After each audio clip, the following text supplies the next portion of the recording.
Hello दोस्तों, SS लोकर्स academy में आप सबका स्वागत है। कल के वीडियो में मैंने आप सबको अर्धनारीश्वर पाठ का हिंदी अर्थ बताया था।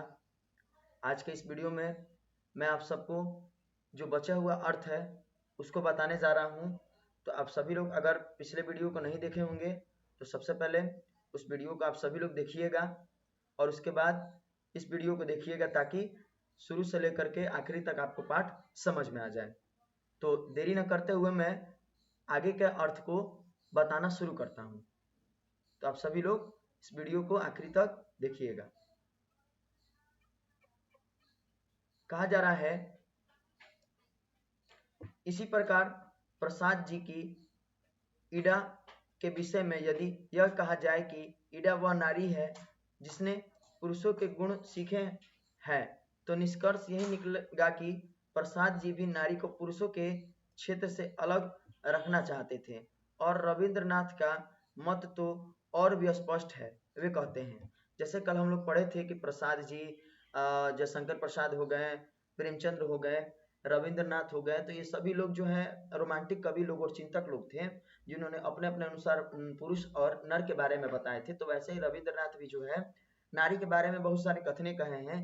कहते हैं कि नारी यदि नारी है, सुधु सुधु धरणी शोभा सुधु आली, सुधु भालोवासा सुधु सुमधुर छले, सतरूप भंगिमाए पलके पलके, फुटाए जड़ाए बेंके बेंदे हैंसे केंदे, सिवाय सुहागे छेपे चेपे थाके सदा, तबे तार सार्थक जन्म की होई वे, कर्म कृति वीर बल शिक्षा दीक्षा तार।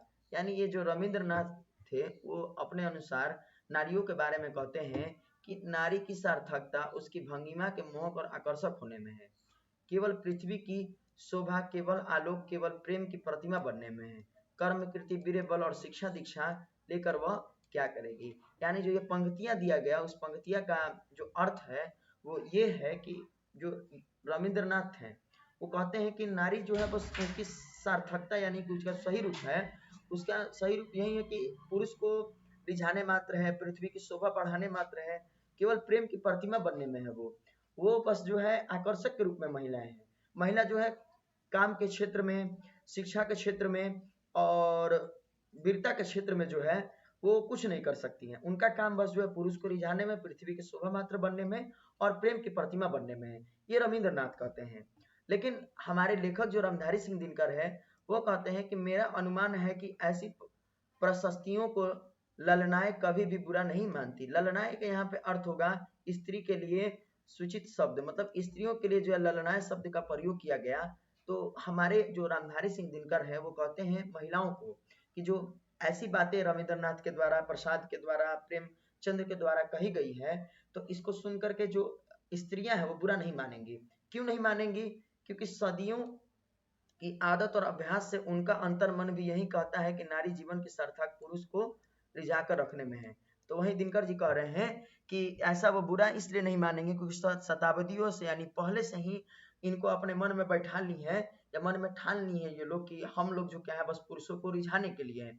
इसीलिए जो भी ये कवि लोग, जो रोमांटिक कवि लोग अपनी अपनी बातें कहें, इसको सुन करके वो लोग बुरा नहीं मानती हैं। फिर इनके द्वारा कहा जा रहा है कि यह सुनना उन्हें बहुत अच्छा लगता है कि नारी स्वप्न है, नारी सुगंध है, नारी पुरुष की बाह पर झूलती हुई जूही की माला है, नारी नर के वक्षस्थल पर मंदार का हार है, किंतु यही वह पराग है जिसे अधिक से अधिक उड़ेल कर हम नवयुग के पुरुष नारियों के भीतर उठने वाले स्वातंत्र के स्फुलिंगों को मंद रखना चाहते हैं। यतियों का अभिशप्त काल समाप्त हो गया, अब नारी विकारों की खान और पुरुषों की बाधा नहीं मानी जाती है। मतलब हमारे दिनकर जी जो है नारी की ही दोष दे रहे हैं। मतलब वो कह रहे हैं कि अगर नारी शुरू से ही जो इनकी अवहेलना किया गया तो उसके लिए ये आवाज उठाती तो आज ये इतना दबती नहीं। शुरू से जो है ये पुरुषों की बात मानती गई, कर्म क्षेत्र जो था उनका समाप्त होते गया तो उसको स्वीकार करती चली गई। तो इसीलिए जो ये इन सारी बातों को सुन करके इनको बुरा नहीं लगता है। लेकिन अब कहा जा रहा है कि जो पहले का युग था, पहले का जो काल था वो समाप्त हो गया है। अब नारी जो क्या हो गई है, विकार यानी बेकार की वस्तु नहीं रह चुकी है, पुरुषों की बाधा अब नहीं मानी जाती है। अब आज के समय में उनका एक अपना स्थान है। कहा जा रहा है कि वह प्रेरणा का उद्गम, शक्ति का स्रोत और पुरुषों की क्लांति की महाऔषधि होती है। ठीक ना? फिर भी नारी अपनी सही जगह पर नहीं पहुंच है। पुरुष नारी से वह यह कहने लगा है कि तुम्हें घर से बाहर निकलने की क्या जरूरत है, कमाने को मैं अकेला काफी हूँ। तुम घर बैठकर खर्च किया करो, किंतु इतना ही यथेष्ट नहीं, मतलब इतना ही नहीं, नारियों को सोचने चाहिए कि पुरुष ऐसा कहता क्यों है। स्पष्ट ही इसलिए कि नारी को वह अपनी क्रीड़ा की वस्तु मानता है, आराम के समय अपने मनोविनोद का साधन समझता है, इसलिए वह नहीं चाहता कि आनंद की इतनी अच्छी मूर्ति पर थोड़ी सी धूल या थोड़ा भी धुएं का धब्बा लगे। यानी लेखक रामधारी सिंह दिनकर ये भी कह रहे हैं कि जो पहले का पुराना युग था अब समाप्त हो चुका है, नारी अब जो है बेकार की वस्तु नहीं मानी जाती है। नारी जो है अब क्या मानी जा रही है कि वो प्रेरणा का उद्गम मानी जा रही है, शक्ति का स्रोत मानी जा रही है, पुरुषों की जो है औषधि के रूप में जानी जाती है कि पुरुष अगर थक करे, काम में करके आए बाहर से, तो इनके थकान को दूर करने मात्र है। नारी को अब पुरुष समझ रहे हैं कि ये हमारी क्रीड़ा की वस्तु मात्र है, तो सोचते हैं ये लोग कि वो बाहर काम करने ना जाए, बस क्या करे घर में ही बैठे रहे। जैसे हम लोग कोई सुंदर चीज को घर में ला करके सजा करके रखते हैं, उस पर धूल गर्दा ये सब ना पड़े, उसको संरक्षित रखते, तो वैसे ही पुरुष भी सोचता है कि नारी बाहर जा करके काम ना करे, उनको हम घर में ही रखें, सुरक्षित रखें, सजा के रखें। साथ ही आगे क्या कहा जा रहा है नारियों के बारे में, तो कहा जा रहा है कि नारी और नर एक ही द्रव्य की ढली दो प्रतिमाएं हैं, आरंभ में दोनों बहुत कुछ समान थे। आज भी प्रत्येक नारी में कहीं ना कहीं कोई एक प्रच्छन्न नर और प्रत्येक नर में कहीं ना कहीं कोई एक क्षीण नारी छिपी हुई है। दिनकर जी कह रहे हैं कि आज भी अगर देखा जाएगा तो प्रत्येक नर में कहीं ना कहीं जो है नारी और प्रत्येक नारी में कहीं ना कहीं जो है पुरुष छिपे हुए हैं। लेकिन ये दोनों क्या किए हैं कि एक दूसरे को छुपा करके, एक दूसरे के गुण को छुपा करके रखे हैं। इसके बाद कहते हैं किंतु सदियों से नारी अपने भीतर के नर को और नर अपने भीतर की नारी को बेतहर दबाता आ रहे हैं, यानी दोनों छिपाते आ रहे हैं। परिणाम यह है कि आज सारा जमाना ही मर्दाना मर्द और औरतानी औरत का जमाना हो उठा है। पुरुष इतना कर्कश और कठोर हो उठा है कि युद्ध में अपना रक्त बहाते समय उसे यह ध्यान ही नहीं रहता है कि रक्त के पीछे जिनका सिंदूर बहने वाला है उनका क्या हाल होगा, और न सिंदूर वालियों को ही इसकी फिक्र है कि और नहीं तो उन जगहों पर तो उनकी राय खुले जहाँ सिंदूर पर आफत आने की आशंका हो। यानी दिनकर जी पहले ये बता रहे हैं कि नर और नारी एक ही द्रव्य की ढली हुई दो प्रतिमा है। जैसे हम एक ही मिट्टी के इंसान बने हुए हैं, तो हम लोग सभी एक समान है, लेकिन हम दोनों क्या किए हैं कि आज एक दूसरे के गुण को छिपाते चले आ रहे हैं। नर जो है नारी के गुण को छिपाते आ रहा है, नारी जो है नर के गुण को छिपाते आ रही है, हम एक दूसरे के गुण को छिपाते आ रहे हैं।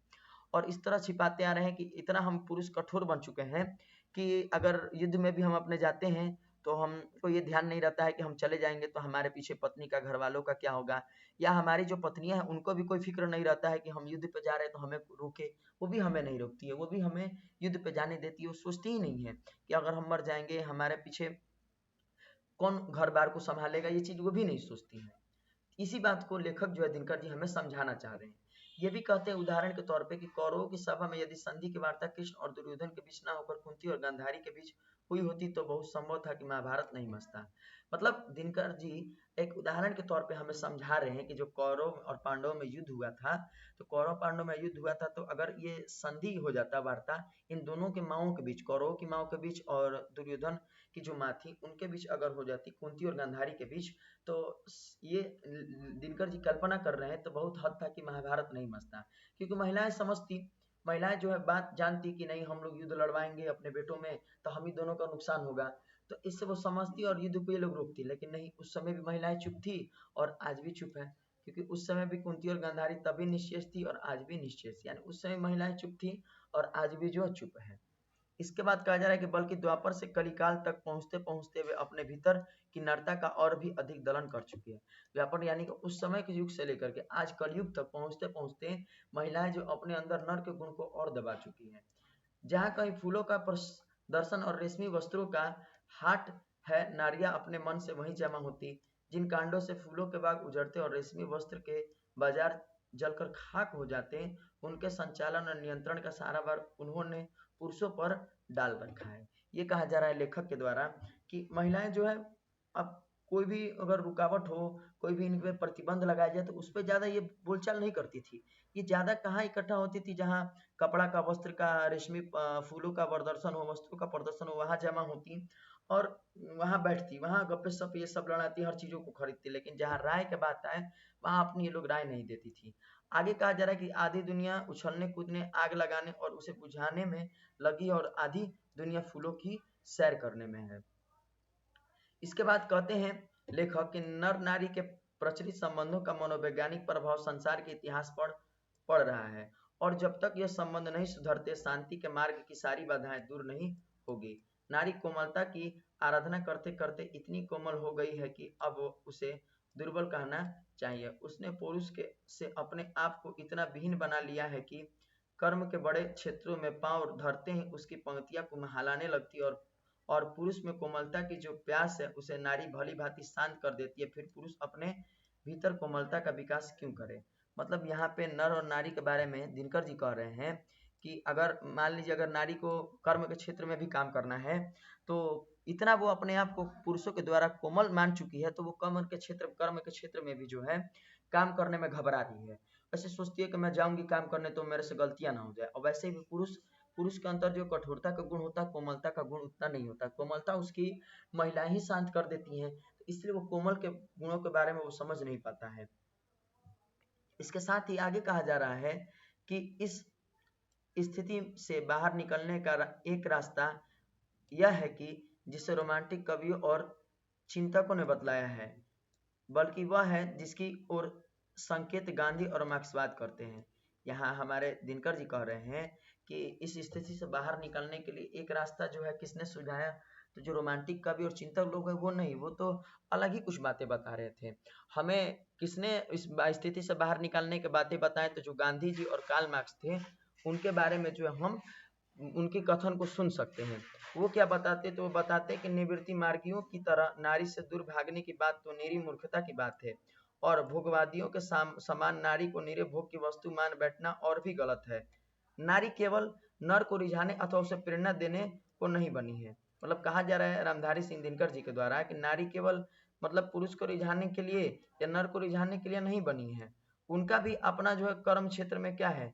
योगदान है। उनका भी अपना हक है कि मतलब हम भी आवाज उठा सके, हम भी कोई काम कर सके। जीवन यज्ञ में उनका भी क्या है? अपना हिस्सा है महिलाओं का। और वह हिस्सा घर तक ही सीमित नहीं है। क्या है कि वह हिस्सा घर तक ही सीमित नहीं है, वह हिस्सा बाहर भी है। यानी महिला का ये जरूरी नहीं है कि जो पुरुष अपना कर्म क्षेत्र मान रहा है वो पुरुष का ही है। महिला भी जो है इस कर्म क्षेत्र का हिस्सा बन सकती है। महिला भी इस कर्म क्षेत्र में भाग ले सकती है। जैसे पुरुष का कर्म क्षेत्र माना गया है, तो वैसे यह कर्म क्षेत्र नारी का भी होता है। नारी को भी जो है हद तक लड़ना चाहिए। आगे कहा जा रहा है कि नर और नारी दोनों के जीवन उद्देश्य एक है। यह अन्याय है कि पुरुष तो अपने उद्देश्य की सिद्धि के लिए मनमाने विस्तार का क्षेत्र अधिकृत कर ले और नारियों के लिए घर का छोटा कोना छोड़ दे। लेकिन ऐसा नहीं हुआ कि नारी और नर को एक जैसा समान अधिकार दिया। पुरुष ही जो है अपना पूरा विस्तृत क्षेत्र को जो है अपने कब्जे में कर लिया और नारी का एक घर का कोना छोड़ दिया। साथ ही कहा जा रहा है कि जीवन की प्रत्येक बड़ी घटना आज केवल पुरुष प्रवृत्ति से ही नियंत्रित और संचालित होती है, इसलिए उनमें कर्कशता अधिक, कोमलता कम देखी जाती है। किसमें कर्कशता यानी कठोरता होता है? तो पुरुषों में ज्यादा कर्कशता कठोरता देखी जाती है, कोमलता कम। कारण यही है कि वो खुद के जीवन को बड़ा एकदम जटिल बना लिया है। पुरुष खुद के मार्ग को एकदम विस्तृत कर लिया कि नहीं हमारा कर्म क्षेत्र है तो हमारा इसमें काम करना। इस वजह से इनमें पुरुषों में जो कोमलता कम देखी जाती है, कर्कशता इनमें ज्यादा होती है। और यदि इस नियंत्रण और संचालन में नारियों का भी हाथ हो तो मानवीय संबंधों में कोमलता की वृद्धि अवश्य होगी। तो इससे दिनकर जी कह रहे हैं कि हमें ये चाहिए कि पुरुष में जो है कोमलता का संचार करना चाहिए, संचालन करना चाहिए। नारी भी क्या करे? इसमें सहयोग करे, जिससे हमारा क्या हो, कोमलता में वृद्धि हो सके, मनुष्य की कोमलता में वृद्धि हो सके। इसके बाद कहती हैं कि यदि नहीं प्रत्युत प्रत्येक नर को एक हद तक नारी और प्रत्येक नारी को एक हद तक नर बनना भी आवश्यक। अगर ऐसा भी नहीं किया जा सके तो लेखक कहते हैं दिनकर जी कि हमें हद तक कहीं ना कहीं कुछ हद तक नर को नारी का गुण सीखना चाहिए, कि नारी के गुण रहना चाहिए, और नारी को कहते हैं कि कुछ हद तक कम से कम जो है नर का गुण उनमें होना चाहिए। इसके बाद कहते हैं कि गांधी जी अपने जीवन के अंतिम दिनों में नारीत्व की भी साधना करते हैं। महात्मा गांधी को कहा जा रहा है कि महात्मा गांधी का जब जीवन का अंतिम समय चल रहा था, अंतिम दिन चल रहा था, तो उन्होंने क्या कि नारीत्व यानी नारी के बारे में भी साधना की थी। उनकी पोती ने उन पर जो पुस्तक लिखी उसका नाम है बापू मेरी माँ है। इसको आप सभी लोग याद रखिएगा, ये एक ऑब्जेक्टिव क्वेश्चन भी है। याद भी रखिएगा कि गांधी जी की पोती ने उन पर कौन सी पुस्तक लिखी? कि बापू मेरी माँ है। आगे कहते कहा जा रहा है लेखक के द्वारा कि दया, माया, सहिष्णुता और भीरुता ये स्त्रियोचित गुण कहे जाते हैं। दया यानी कि दया करना, माया, मुँह माया, सहिष्णुता यानी सहनशीलता, भीरुता यानी भयशीलता, डर, ये सभी चीजें जो है कहा जा रहा है कि गुण जो है स्त्रियों में ज्यादा पाया जाता है। इसके बाद कहा जा रहा है कि किंतु क्या उन्हें अंगीकार करने से पुरुष के पौरुष में कोई दोष आने वाला है। तो दिनकर जी हमसे प्रश्न कर रहे हैं, तो क्या अगर ये स्त्रियोचित गुण अगर पुरुष अपने अंदर सीख लेंगे तो क्या उनके पुरुष में दोष आ जाएगा? नहीं, दोष नहीं आएगा। क्यों नहीं आएगा? क्योंकि मनुष्य को भी या इंसान जो व्यक्ति है उसको भी अपने मन में दया, माया, सहनशीलता, डर का भाव ये सभी लाना चाहिए। जैसे स्त्रियों में रहता है वैसे भी पुरुषों में होना चाहिए। तो आगे कहते हैं कि दया, माया और सहिष्णुता ही नहीं, भीरुता का भी एक अच्छा पक्ष जो मनुष्य को अनावश्यक विनाश से बचाता है। तो हमें दया, माया, सहिष्णुता इस सभी के गुणों का पुरुषों में होना चाहिए। जैसे स्त्रियों में होता है वैसे पुरुषों में होना चाहिए, ताकि मनुष्य जो है अनावश्यक विनाश से बच जाए। उसी तरह लेखक कहते हैं कि उसी प्रकार अध्यावसाय, साहस और शूरता का वर्ण करने से भी नारीत्व की मर्यादा नहीं घटती। तो उसी तरह नारी के बारे में भी कह रहे हैं लेखक कि अगर नारी जो है साहस, वीरता या अध्ययन के बारे में, अध्यवास के बारे में, इन सब चीजों के बारे में अगर सीखे महिलाएं तो उनके में नारीत्व में कमी नहीं आएगी, उनके भी नारीत्व क्या होगी? वृद्धि होगा। साथ ही लेखक ये भी कहते हैं कि अर्धनारीश्वर केवल इसी बात का प्रतीक नहीं है। किसके बात का? कि नर नारी मतलब समान रहे, गुणों को सीखे। नहीं है कि नारी और नर जब अलग अलग है तब दोनों या तब तक दोनों अधूरे हैं, बल्कि इस बात का भी है कि पुरुष में नारीत्व की ज्योति जगे और यह कि प्रत्येक नारी में भी पुरुष का स्पष्ट आभास हो। यानी दिनकर जी कह रहे हैं कि अर्धनारीश्वर का प्रतीक केवल ऐसा नहीं है कि नर नारी जो है अलग अलग रहे या अलग अलग है, ऐसा नहीं है। अर्धनारीश्वर प्रतीक का मतलब ये है कि नर में जो है नारी का गुण रहे, नारी में जो है नर के गुण का आभास हो, ये दोनों चीज जगे, तब सही मायने में जो अर्धनारीश्वर का जो कल्पित रूप है, जो प्रतीक है, वो सफल हो सकता है नर नारी के लिए। तो इसी बात पे हमारे दिनकर जी जो है कहते हैं कि मही मांगती प्राण प्राण में सजी कुसुम की क्यारी, स्वप्न स्वप्न में गूंज सत्य की, पुरुष पुरुष में नारी। यानी कहते हैं कि मैं अपने प्राण में मांगती हूँ फूलों से सजी हुई क्यारी को, और अपने स्वप्न में, स्वप्न स्वप्न में मेरी मतलब गूंज उठती है कि हर पुरुष पुरुष में क्या है? एक सत्य नारी है, और हर नारी में जो है एक पुरुष के गुण छिपे हैं। तो ये था हमारा पाठ, अर्धनारीश्वर पाठ। आई होप आप सभी लोगों को पहले वाले वीडियो और इस वीडियो दोनों मिला करके इस पाठ का अर्थ आप सभी को समझ में आया होगा। अगर आप सभी को इस पाठ का अर्थ अच्छा लगा होगा तो अपने दोस्तों में ज़रूर शेयर कीजिएगा, और अगर आप सभी हमारे चैनल पर नए हैं तो चैनल को सब्सक्राइब कर लीजिए, बेल आइकन को प्रेस कर दीजिएगा, ताकि हमारी नई नई वीडियो का अपडेट जो है आप तक पहले पहुंच सके। धन्यवाद।